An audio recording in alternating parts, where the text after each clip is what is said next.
All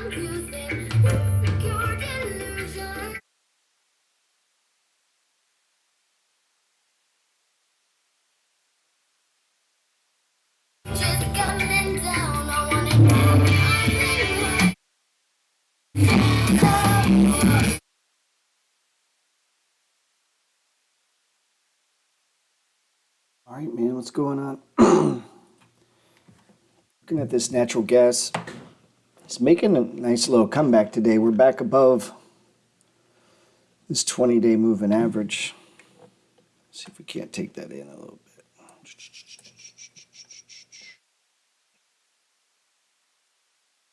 865.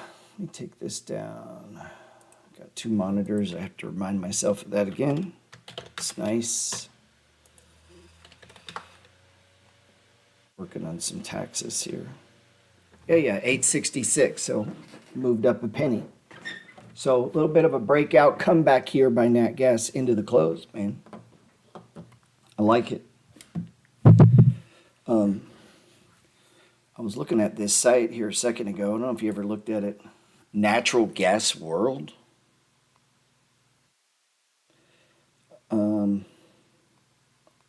Damn, I just closed up. Hold on.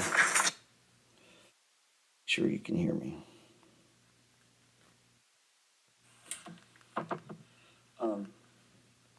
Yeah, it looks like you can hear me just fine. So, yeah, looking at this thing, I was trying to understand this website, Natural Gas World.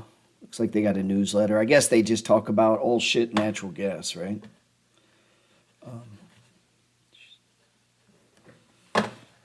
Are you serious? Someone's conflicting with my mouse here. So, yeah, anyway, that's really all. I did some buying earlier today. Sorry, I'm watching this TQ into the close here. 21.49. Had some good trading on that today. Just keeping an eye on it, but we'll get back. Let's get back to what we're doing here. I'm out. All cash, man. Talking on the. Just a second. Computer's tripping. All right. 867. So we've moved up another penny. So anyway, it's what I'm watching today. Nat Gas is a heartbreaker. You can leverage the shit out of this thing if you wanted to. I don't know why you'd want to, but if you wanted to push it up the risk, you could. Oh, did we get it checked? Oh, nice. Check. And this kid saw your dirt bike back there. I don't know if you saw it. How'd you see it? I guess doing yard work next door. Oh, cool. Yeah, we'll call him. It's like Johnny Carson when they bring him the envelope and he puts it to his head. Can we start doing that? Do people remember? No, Gerald. You cannot start doing that. All right, guys. I need a volunteer. I need someone to come to my house and take all the mean comments and put them in an envelope and then hand them to me. And I'm going to do a live and I'll do the Johnny Carson thing and you just give me the subject matter of the hate. Just write on back like the general subject and I'll try to guess the comment. That would be funny. Anyway, my beach condo that caught fire, I got the check today for lost rent, $14,000 and some dollars. They're paying me every day that it's under. So word of the wise, if you have insurance on rental properties, don't have standard insurance. Get the right kind of insurance. Get the loss of revenue insurance. If your condo goes down, if a hurricane takes you out, they should pay you every day. If it catches fire, if it's same on a regular long-term rental. If you want those tenants, if you got them month to month, they won't do this. But if you got them in a contract, they'll pay you out the rest of the contract while you're working on the property. Let's check in on, I'm going to take this down a little bit. Let's check in on gold, UGL. Don't get yourself too weighted on that. Don't get too weighted on that nat gas. Okay, that thing's a heartbreaker. What do they call a widowmaker in the forest? Widowmakers are trees that'll snap, kill you while you're working on them. That's nat gas. It's a widowmaker. Our gold trade, honestly, took off too fast. Only got a chance to add twice. I was hoping we'd get weeks. You know, down here we got the break and then it came back and we got a couple times to add. So if you're looking at this, think about this when you're looking at trades. Just because a breakout doesn't work doesn't mean the trade's over or not necessarily running away. Like the reason for the trade is still there. And this is where you can use trading skills with a little bit of, I don't know, thought.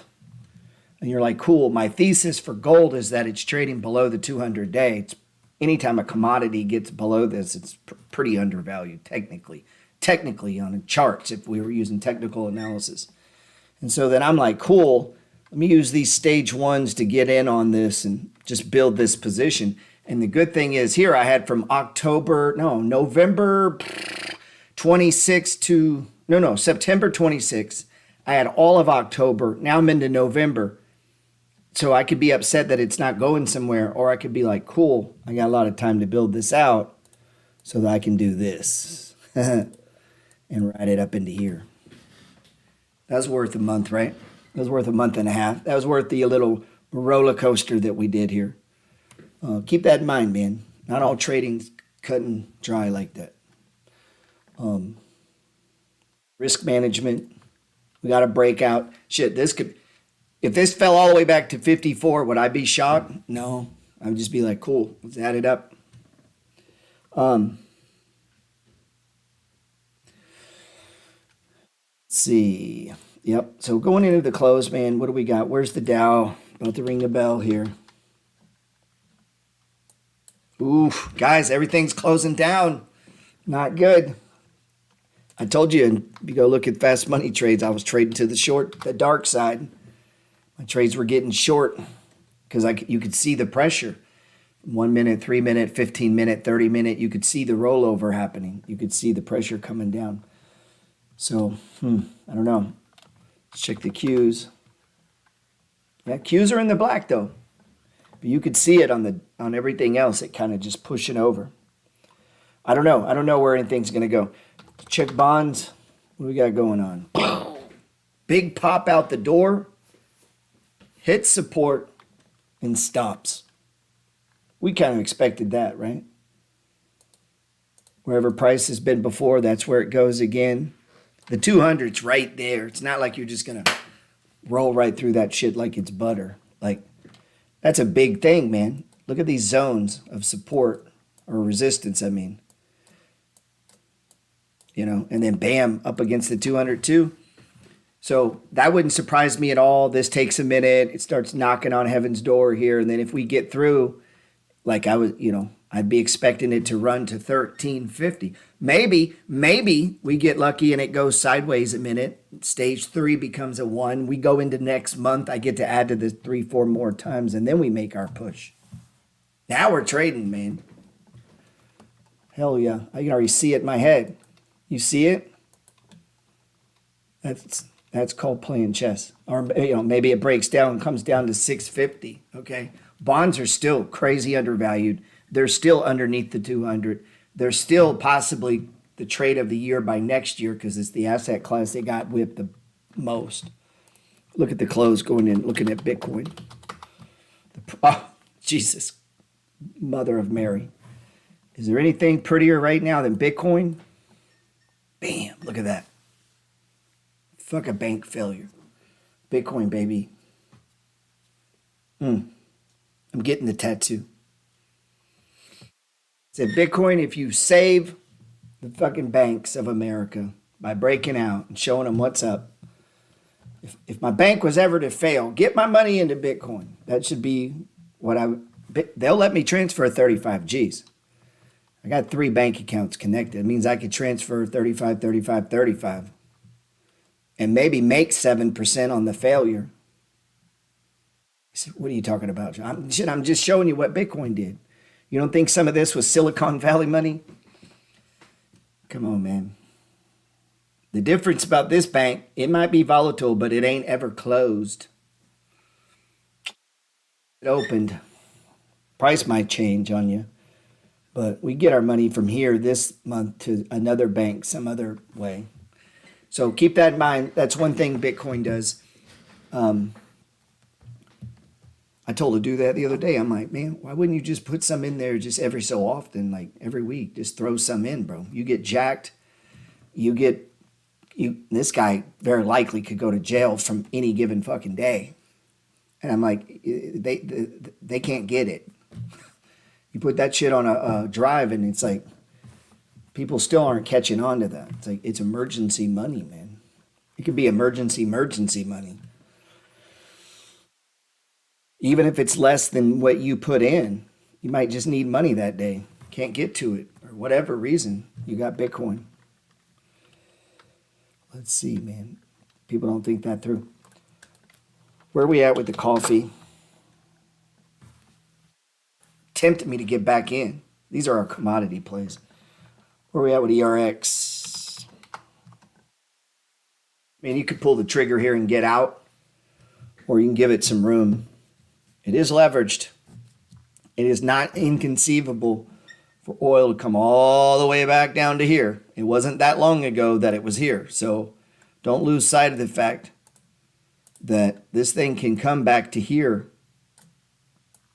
Say, oh, well, I'll just build it up. Okay. It could take a 2-year trip around, guys.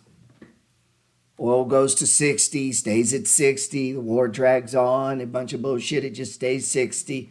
Stocks just drift a little lower. They stay there. 12 months later, we're still all of a sudden now it's at 45. 50, it could drag on and on and on. That can happen. Or it can hit bang, bottom, rocket, stage 2 breakout. Here we go. Runs up, hits the RSI, right? I mean, it could do that too. So keep that in mind. Coming down from 55 to 42, you got to ask yourself, what's your plan at 42? Like, play that out now. Just like my plan was to sell some up here. You know, you got a stop zone in here. It's right at the stop zone if you're bailing. Right? It don't make you a winner or a loser. Like, don't have some sort of emotional attachment to, oh, if I click that button, I'll be a loser. No, you won't. You're observing a stage 4 fucking decline that you decided you don't want to participate in. But what if it goes up tomorrow? Buy back in. And then what if it goes down? Get out. Like, out fucking discipline it. Just say, hey, we can do this how many times you want to do it, man. Tomorrow, click it, tomorrow. Like, that doesn't upset you at a certain point when you get into these markets, okay? I know some people get real emotional about the click of buttons, but like, you control your emotions and your state. And so I've lived this cycle. This is going to go up and fucking down the rest of my life. This game will play out. So if there's anything you're overly attached to, you might want to imagine it right now being fucking crushed. And then just stare and look at that. And let's get all those emotions out of the way right now. Any of your precious little holdings that if they fell 50 fucking percent might make you pee yourself, go ahead and act that out now, because that's going to happen for certain. So if you get that out of the way, now you can operate in these markets with personal power. You can begin to look at shit and lay a strategy over and look at diversification and different assets and different sectors, and that you're trying to build some shit out that outlives you. So as you come at this, the importance of these days, these historical days where banking stocks are just literally obliterated, open up opportunities to people. And we want to maximize those. A lot of people didn't notice nat gas is moving today, or that oil is about to break out, or bonds are about to go. Where's our buddy Zim? Remember, I said that in Discord. It wouldn't surprise me at all if Zim went from 24 to negative on the day after being up 20%. Nothing surprises me anymore. I like to trade the week DPS. Let's see. Ether up. I'm just looking at CNBC here. Crazy day. Oh, NWP. So think about what I said, man. Play all those scenarios out in your head. I already got paid by the insurance company in my head. I just got the check, though. You're like, what do you mean? I mean, I got insurance on it in case that happened. I already knew what would happen. When I bought it, I said, hey, what's the worst thing? And they said, I don't know. And I said, Airbnb gets outlawed? I'm like, that ain't the worst thing, man. Who doesn't want a beach condo? Just because there ain't no Airbnb down here don't mean people aren't going to want oceanfront condos. So that's not the worst thing. That would suck, but that's not the worst thing. The worst thing is they burn the fucking thing down. Oh, by the way, you can get insurance for that. Hey, real work to do. Where are the keys to the P.O. box? What? What's up? Keys to the P.O. box. Keys to the P.O. box. I don't know right now. It might be in my truck. Alright. Is your truck unlocked? I think so. Alright, bye. Yeah, hold on. Give me a minute. I'll come look for him.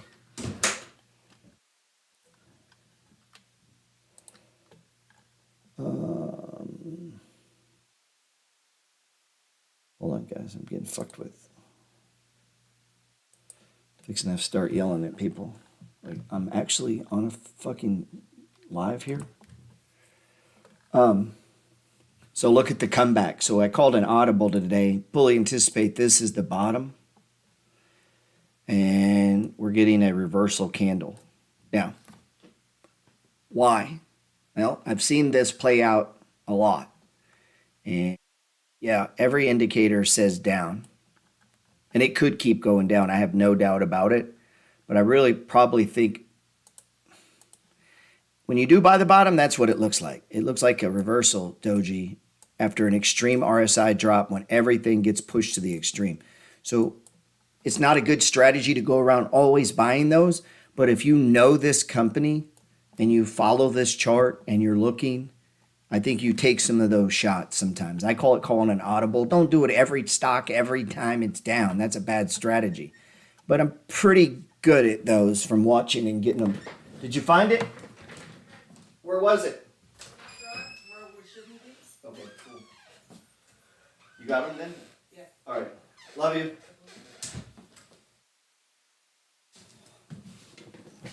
Damn. I don't know how people live without them. Let's see. All right, 865 is where. So we took a shot at that. I think I almost started to say take a shot at Uber. The only reason I didn't is RSI is only 38. Everything's still pointing down. This is not extreme. That's why I wouldn't say call an audible on Uber. 38 RSI. Come on. You call an audible when everything says ultimate extreme. You know? That's not it. That's just 3 candles into a downstream. You see the difference? So, and it's also a little bit about watching it. And there's, if you look on this chart of Uber, I just want to get you to kind of see when I'm talking about audibles. I think you do audibles when you just played enough hands every day that you just kind of, you get a feel for the way the stock moves. Uber's probably bottomed here. I mean, there's a lot of support here. There's where resistance becomes support. We're seeing a lot of it. So that wouldn't surprise me. That's not worth me. I own a bunch. If I'm a chicken, it's got to come down a little bit more. There's the 200. RSI is not even extreme. Too soon. So I wouldn't call an audible on that. Audible be when it got there. You know, when it got down here and then you see a candle and it does the, you know, it does the doji setup. The bottom, look, you know, it starts to set up right then, I'd be like, yeah, I'm going to call an audible here. That's probably the bottom. And if it's not, it's still pretty damn cheap. Take it down another one. You get what I'm saying? So that's kind of when I'm looking at it. And it's if you notice, most of the time when I do an audible day, it's when the whole market's getting smashed. Not just one thing. You know, I never do it when it's just one stock. Matter of fact, when it starts going down, I hate the stock. I don't want to buy the fucking thing. I want to give it more. I want to let it cool off, rest off, get the lowest bottom, get it out of the way. I'm really looking toward ones I think have already worked that off. So if something new gets smashed, I'm not really moving on that very fast, if you haven't noticed. Because it takes time, weeks, months to work these things off. I'm really looking toward ones that already worked it off, already putting in stage ones and might be set to go.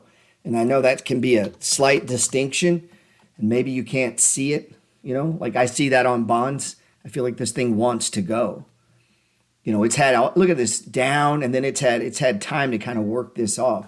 You know, where if you remember when FedEx got hit, remember back here when FedEx got hit? That's a big hit. That doesn't get me excited, man. It's going to take a minute on that. And if you look, we had a whole month, you know. Now, if it was one you just really, really, really wanted to get in, yeah, once this shit starts coming together, I start buying. But you see what I'm talking about. Like, you have a lot of time from that very first day. And so if there's a choice between putting money in FedEx here or buying the breakout in UNG that's happening today, I know this is going to take time. Just because I've seen it play out over and over and over and over and over and fucking over. So as I'm watching charts, I'm trying to keep, and that to me is just called sentiment. And I don't know how to teach that. I'm not a professional speaker or teacher. It's called tape reading. You're watching it and you're just watching all the REITs come through and all the stocks in the housing stocks, or you're looking at the banking stocks. It's like you just get a sense for sentiment and you're just like, nobody wants to buy that shit, man. That's going to take weeks. So let's turn my attention to whatever's moving. If I'm trading, or if I'm investing, then I know it's like, let's don't commit a lot of capital here. We got plenty of time, That's how I'm seeing that. And some of these could go, I've seen them go for 4, 5, 6 months. Go back and look at fucking Viacom. That thing went sideways for like 8 months. Go look at Gilead. It did the same. I think it was Gilead.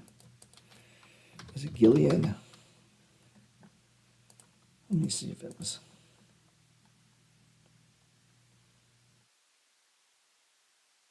Yeah, look at this.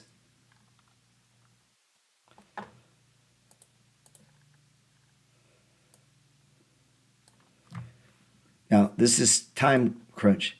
February, March, April, May, June, July, August, September, October, November. So as you look at this, that may look like a little movement to you. This is, what is this, the monthly or weekly? This is the weekly. So that's almost a year, and it's basically the same price. After that, look what happens once it starts to break. And even when it first broke, it came right back into the same price it had been. So that's October, going backwards, almost a year of basically being the same price. And then look what happens. Explodes. But if we go back and look at this chart, you'll see periods of where Gilead will do that. It'll just go sideways for months and months and months and months and months and months. And then it'll explode. And, like, look how long it's been up here at the high, man. 1, 2, 3, 4 or 5 months now. So if we know that, when we're looking at the daily, I mean, look at this. What you're seeing there is that giant stage 3 on the weekly chart. You're seeing it played out on the daily, going down and up, down and up. And that's where you got guys that are trying to run mechanical trading systems where price 5-day cross 20-day, me buy. It's like, okay. But if you trade exclusively on that, you're going to be in, out, right? It's going to be just churning you. If you can't back up and see, what are you seeing, man? Well, what is that doing? What is this doing on the weekly chart? Well, really not much. It's just building out a big stage 3, And so these little breakouts really aren't a big deal if they don't get above previous high, or these breakdowns really aren't a big deal if they don't go below. And you can see it on there. You can start that support and resistance, man. That kind of shit it's hard to teach as it's rolling, as it's happening. And if you're focused fucking exclusively on price being above a green line and you can't read the higher time frame, the lower time frame, the sentiment of the market, the sector it's in, you get what I'm saying? All of this shit is what is the mood of the market right now? I mean, what good does it do to buy growth stocks if everyone fucking hates growth stocks? Unless you're buying them over a long period of time to bring down your price point. But you can't possibly be buying them expecting them to go up anytime soon. And so you need to know what kind of market are you in. You might be expecting something from the market that it ain't going to give you. You got to ask yourself and what it is you're buying there. When I'm loading up on Campbell's Soup, which now seems to be a very popular stock, but when we're buying it, it's in the 30s. Nobody wants to own this dumbass stock. Just like right now, nobody wants to own Kohl's. So I know that. Perfectly aware of that. It's going to take a while. So you're just going to see, I'm just going to own it. And here's the thing. Sometimes you'll get this wrong because they're having problems for a reason, dude. I know. It broke it. It's down lower now. I say, well, the hell with this stock. You might. You also could trade it. See the money flow pattern? But I'm not. I'm buying yield on this. I really think this new CEO will fix it. But that's called reading. Like I went from the chart to like thinking about the company and going to the store and looking at their product and seeing where are we in the business cycle and where are we right now with supply chain. Well, what the fuck happened to Hainesbrand? Could that happen to Kohl's? Why did that happen?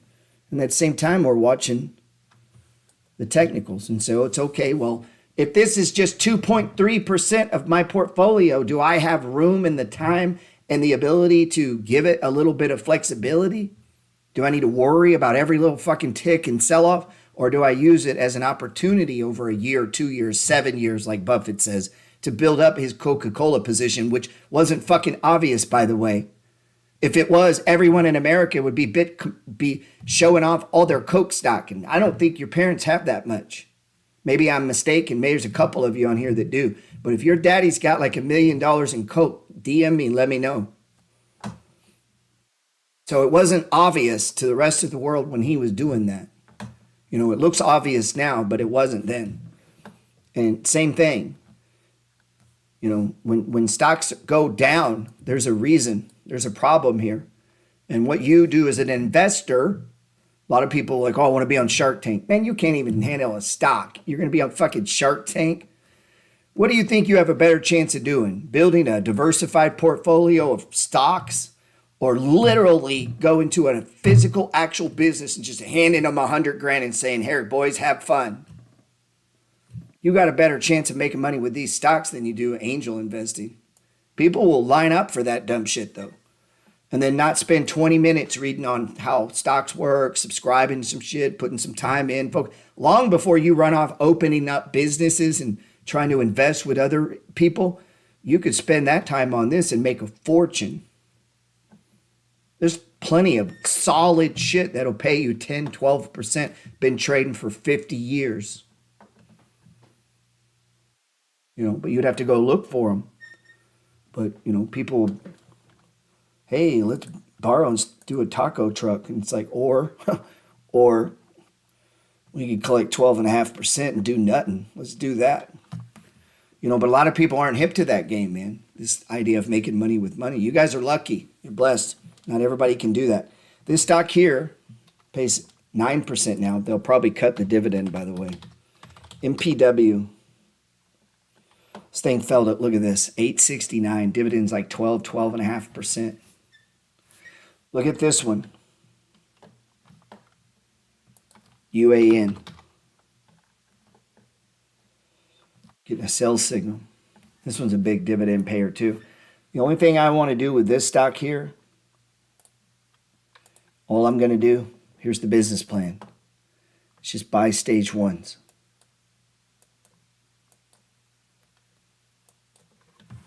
These are my buy zones. So for the last year, these are the buy zones. And where's the price going to go? I don't have any idea. That's really up to the stock market. If the market wants to go down, this will go down. If the market wants to go up, this will go up, man. That's how it works. And if Bitcoin goes down, crypto coins will go down. And if Bitcoin goes up, crypto coins will go up. And if bonds go up, then mortgage rates will go down. And that's how it works. And you get to play. No matter, you don't even get to fight like you're like, I don't want to play. Good. Then you get to provide the dividends, the interest, and you get to pay for it then. So if a guy opts out of this game, he's like, oh, I don't want to do stocks. Good. You can be the dividend for me then. Spend the rest of your fucking life working every day. That's that's what you get. Don't want to own business. Don't want to invest in real estate. Don't want to buy stocks. Good. Stay poor forever. They should let me be president. I would give that speech every Friday. Be like, is this mic on? Listen up. If you didn't buy any stocks this week, if you didn't look into any property, if you didn't save anything, you are poor and you deserve it. Go get it. That'd be the whole speech. Q, why would you say, well, don't sell QYLA, put new money in MPW. Don't sell shit to buy shit, guys. This is a good fund right here. I'd rather you do this than do options. People are like, what do you think about options? I think all that money you're going to do with options, put it in KYLD. And the next time you think about options, put that money in KYLD. Just keep fucking doing that. Every day, every time you get the thing, oh, I'm going to go do that. Just keep doing it. And I bet some of you would have a shit ton more money. I had a guy the other day lost $350,000 in options. Now, I got friends that have made $350,000. Let me be fair. So if you know what you're doing, I'm not talking to you. I'm talking to the beginner a lot of times. I always get the guy who's sophisticated, takes heat with me. Man, I want to disagree with you, Gerald. All right, dude, I wasn't fucking talking to you. You know, it's like the guy that makes 550. He's like, well, what's wrong with a car payment? It's better use your. Yeah, bro. When you make 550,000 a year, you can have car payments. I get it. I get it. I'm talking about a guy who just started, and the reason he's coming in is some dude's telling him about the hardest part of what we're doing, not the easy part. So he's bypassing the easy part. He's going to destroy his wealth in an attempt to try to do what is the most complicated part. Why don't we start him with the drills? Look at this thing, man. What if you just bought stage ones on this? Just your whole life. Every time the RSI goes extreme, you wait for that to get over the 5-day. Look at this. You'd be buying all the bottoms. Didn't quite get there, but we'll buy that one too. Look how rich you are. Gotta buy this one. But we'd be right here getting ready to get some more. Look at that. And you don't even think about it. Now you put your brain power on something else and you let this thing just drip you money, man. I got a bunch of these. Look at this one. Oh, this is the beautiful one. This one here, USA. I did a thing where I act super obnoxious to get everyone to go read on these things. Closed-end funds. Hold on, let me turn this off. This one here pays a huge 10%, 11%. All I do is buy stage ones. I'm not selling anything. Just accumulate stage ones. And well, guess what's going to happen over my lifetime? Now, if it goes to zero, it could. We saw a bank go to zero. Any stock you own could go to zero. One time I owned a stock that was a biotech stock. It was a $70, $80 stock. I got it out of Investors Business Daily. I'd been trading it. One day I wake up, turn the monitor on. The FBI has raided this Geonome. I don't even know what the fuck they did. It sounded very intelligent. And it was an $80 stock, $70, $80 stock, so I bought it, right? I actually bought it in like the 50s. Now it's like 70 or 80. I've got like $7,000 of my own money, and it's over 10, 12 grand total. And that day they rated it. It opened down 45%. And I'm like, well, fuck, I'm not selling here. So I'm kind of in a panic. So my 12,000 is 6,000, just like that. Next day, limit down, closed. Complete federal fraud. Like they were complete fraud. You know, the CFO and CEO had been running fraud, booking the juice in the books, and boom, zero. Just like that. 3 days, zero. Maybe play that out with some of your holdings, and what would you do? What are you going to do? There was a Money Flow member. I see if you came on. Oh, yeah, there you are, bro. He said that he owned shares in a bank that was getting smashed, but it was because it's a regional bank. It wasn't his bank going bust, but is that an opportunity, or are you going to cut it that day? So, I mean, to me, it ain't my bank. I'm looking to take advantage of that. That's a flash crash. You got to have balls. Flash crash, man, you better do something. Everybody says they will until they're hit with it. Then you're like, whoa. One day, I'm at my computer, and Ford dropped 70%, just like that. Whoop. Oh, I mean, instantly. But damn, down. It's easy to say, oh, I would have clicked and started buying. Okay. When all the stocks across all your monitors start doing that, there's a flash crash. You're the guy in there just clicking away. And sometimes you go to click and it doesn't work because your broker shuts down because so many people are hitting the button. Now you can't get in to buy. And it's like, well, how fast can you respond to that? And really, you have cash. You're going to be just boom, boom, boom, banging it. You're ready to go right now. You've run this drill. Well, I got 4 stocks in my pocket. that if I ever wake up, instantly look, and anyway, I'm not going to tell you my 4. You got to come up with your own 4. I don't ask fucking questions. I'm a buyer. I got 4 called trophy stocks, and you got to be able to move fast on these 4. Not a lot of thinking, not a lot of searching. I'm not going to Reddit. You got to move fast immediately. You need 4. Well, you could have 1, but the guy taught me, said have 4. And that list changes from time to time, and I have them, and if I ever have a flash crash, I buy first, ask questions later. And that would have served me well multiple times in my life if you're fast enough to do it. Everybody here's like, oh, of course I would have. Really? Would you? Anyway, could be a total blowout. That's why it's hard to move that fast, man. Get a couple that you would instantaneous. Especially confirmation, and you look across and 3M's down like that, Ford's down like that, Caterpillar's down like that, and so is DuPont. You know there's a fucking problem somewhere. Just start buying. Now, if it's just your stock, yeah, I mean, I don't know. I might. I got 4 that I would. One of them's a ride sharing program. That gives you a 50-50 chance. Closed-end funds are great. If you're a young buck, I wouldn't get too crazy with those. They don't grow much. They just throw off cash. But if you're a young buck with a lot of cash, I like the idea because it creates a passive stream of income from here on out. In other words, if you're the kind of guy that can throw around 50, 10, 20, 30, 40, 50,000, hell yeah. You ain't going to follow the traditional advice that everyone gives you. You can do what you want. You got money.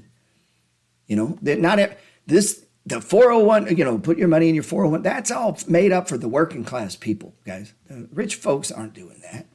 Now, they'll do it if it's offered to them, but they're not waiting around on that. They're buying assets that produce cash flow or go up in value. Plenty of rich people don't have 401ks. They just own shit.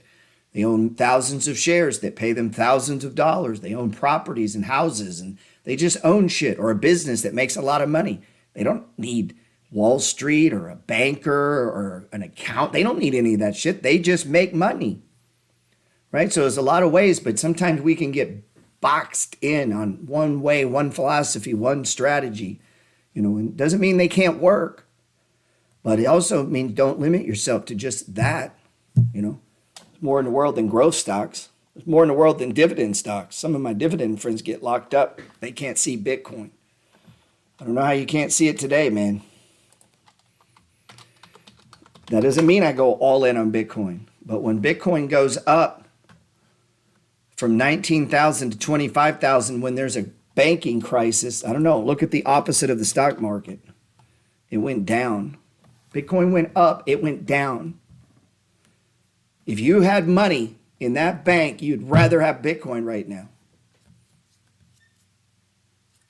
If you lived in a lot of countries, you'd rather have Bitcoin right now. So keep that in mind. It's new. So if you're not in it, man, get some so you can at least be in it and see what's happening around you in the world, man. Same with some of your Bitcoin guys. You need to buy some gold, man. Stop bullshitting. It's not old, new. It just is. It's moving. It's going up. That means you should like it. You like things that go up. So gold's going up. So you should like it. It's not an opinion on gold versus Bitcoin. Fucking gold is breaking out. It doesn't matter if you like it, don't like it. It didn't ask you, and it really doesn't give a shit if you're in the trade or not. It's going up. So it's not even a debate, man. It's something that goes up, man. And if you look at bonds, same thing. You don't need to like them. Or, it's going up, man. So that's how I see it. It's not one or the other. It's everything. Look at that doji candle on Lyft, by the way. That was another Audible call right there, man. Look at Lyft. $8. Are you fucking kidding me? Man, if I was rich, I'd start a hostile takeover of this thing. The fact that some hedge fund hasn't tried to make a run at it at $8, I think we could buy the whole damn thing. I don't know how many shares are outstanding. Let me check and then we'll get off here, man. Let's get a token. What do they call those tokens where the token comes together for one thing? And let's buy Lyft. Take that bitch private and we'll run it by proxy vote. You imagine that they would, that would be fucking hilarious. It'd be like trying to shut that shit down. I bet you could do it. I shouldn't give you guys all my good ideas though. Market cap 3 billion. Dude, we could raise that in a crypto coin. 3 billion. Then run it by vote. Whoever owns it, you get, let's see. What do they call those coins? I forgot. I'm just kidding. If a regulator is listening, I would never attempt to organize a hostile takeover of the Lyft stock. That's what you call sarcasm in the world of normal people. For any lawyers that might be listening, normal people make jokes. That was actually a joke, not a solicitation to raise funds to do the buyout of Lyft. I don't actually think I could raise $3 billion, so that's what you call sarcasm. It's not an emoji either, by the way. There are 378 million shares. So if you had $3 billion, 3.3 billion, you can buy the whole company. Chris Johnson, where are you at, man? Let's buy the whole thing. Chris has the money. Yeah, Dow. Thank you, sir.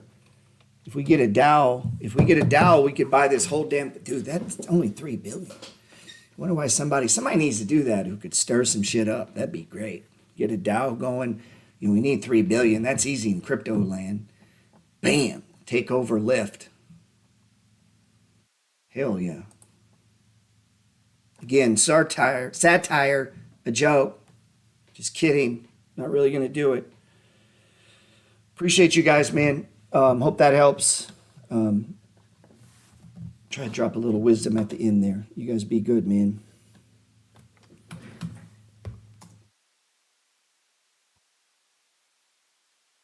Try to end cool with some music, and the monitor went dead. Did too much trading today.